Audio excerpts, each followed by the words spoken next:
those who work. You are married.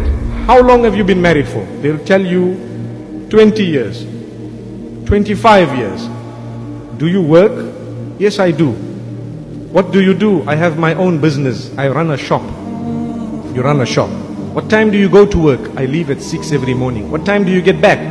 I leave at 6 in the evening. Do you have any shame? Are you living just to earn money? Is that it? You are now 50, 60 years old.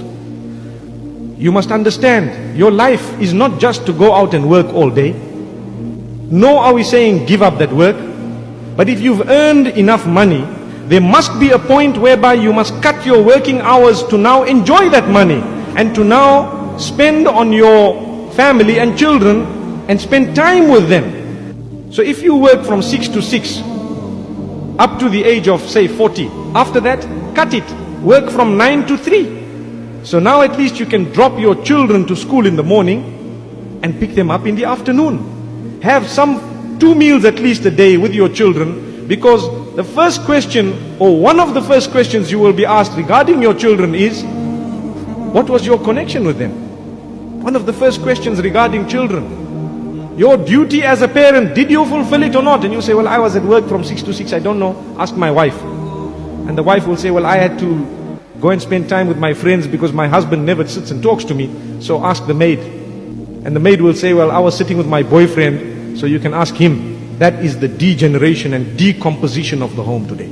So it would be an act of worship if you say, I'm earning 5,000 rands a month.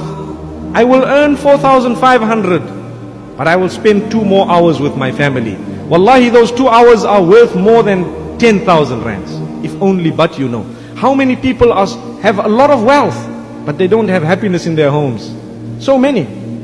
And they will tell you, I can give this up, but I need happiness, I need contentment. And you tell them, it is not very difficult. Contentment is a gift, a treasure that never ever depletes. Never. If you have contentment, you have everything. If you do not have contentment, you have nothing, absolutely nothing. Forget about everything else. You can be a person with cancer. May Allah cure all those who have that disease.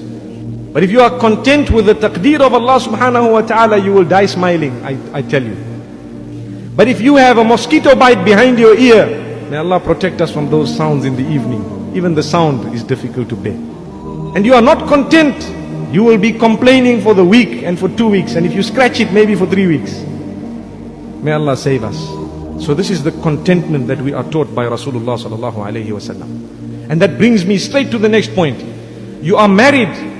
You must be content with what you have. Don't open your eyes elsewhere. Believe me, Shaitan beautifies other men and women, as I said at the beginning here. Once you are married, Shaitan tries to tell you, she is better than my wife. That one is better. And then when you get that, in the cases where people break their marriages to marry someone else who probably was also married and broke their marriage to marry them, that is how filthy the world has become today. There will be no contentment there again. What guarantee do you have? I always tell people who suffer this particular situation that, do you know what? You will probably be controlled totally in the next marriage, and you won't even realize it. Until you get into it and then you cry, oh, that woman was much better, or that man was much better. So the golden rule, be content. Do not compare your marriage with others. Be happy with what you have. Never ever compare. Can I